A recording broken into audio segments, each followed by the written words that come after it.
السلام عليكم ورحمة الله وبركاته. الشماركة فوني جلتمتوتا في kabajamtoota uummata Oromoo. Har'a eessaa isin daawwachiisaa irra beektu laata?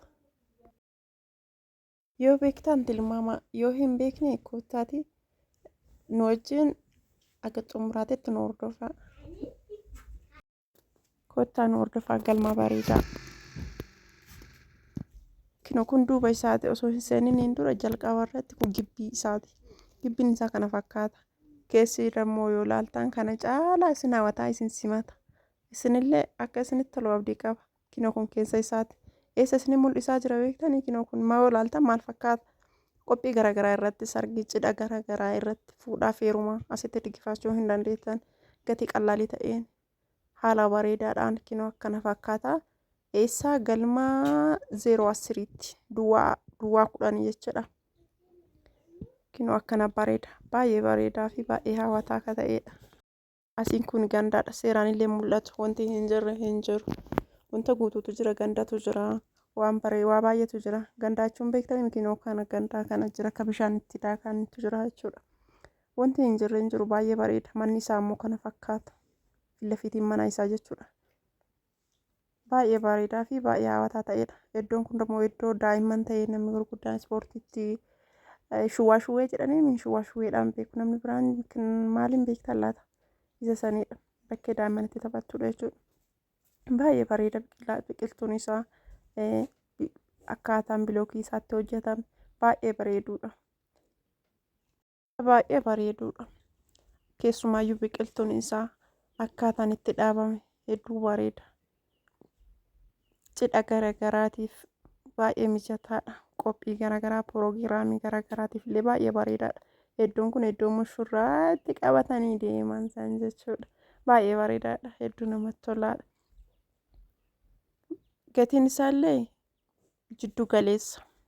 Baay'ee jiddu galeessa akka ta'edha. Gatii bareedaadha. Hedduu bareedaa. Warroonni hoteela dhiqifachuu baay'ee hin dandeenye ta'e asitti dhiqifachuu hin dandeettan. Hoteela hin beektanii mireemmaa baay'ee ol ka'aadha. Hoteela dhiqifachuun baay'ee ulfaata. Manatti dhiqisuurra asitti yoo dhiqiftan irra isin salphata, irra isin qallalata. Piroogiraamii garaagaraa yoo qabaattan namoonni dubbii garaagaraa dubbatu hin jirani. Kana jechuun kiyyaa namoonni gurguddaan ta'anii haasayaaf boota haasayaatti hin dhabanii.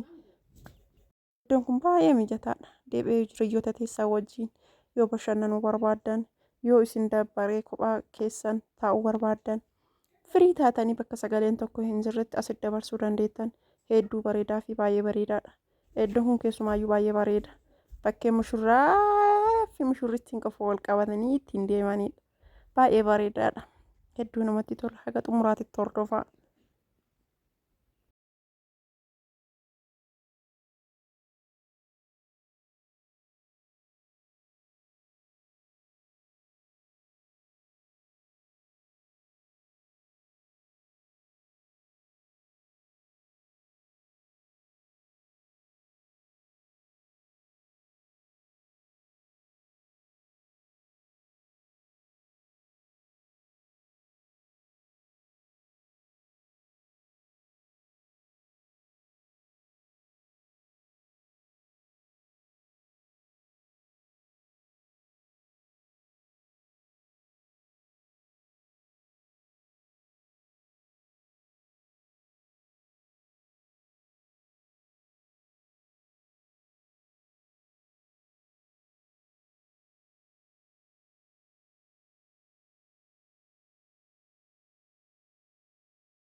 Kinoo galmee kun akkana jira akkana bareeda baay'ee bareedaadha ana baay'ee natti tolee jennaan waan ofii kiyyaa jaaladha jedhee isiniif illee dabarse isinoo akkam isinitti tolee laata isinitti akka tolu abdii qaba wanta biraallee wantoota babbareedaa akkana akka isiniif fidu abdii qaba isinillee saabskiraayib laayik sheer gochuudhaan na wajjin tura waan na daawwattaniif galatoomaa hedduu isin jaaladha.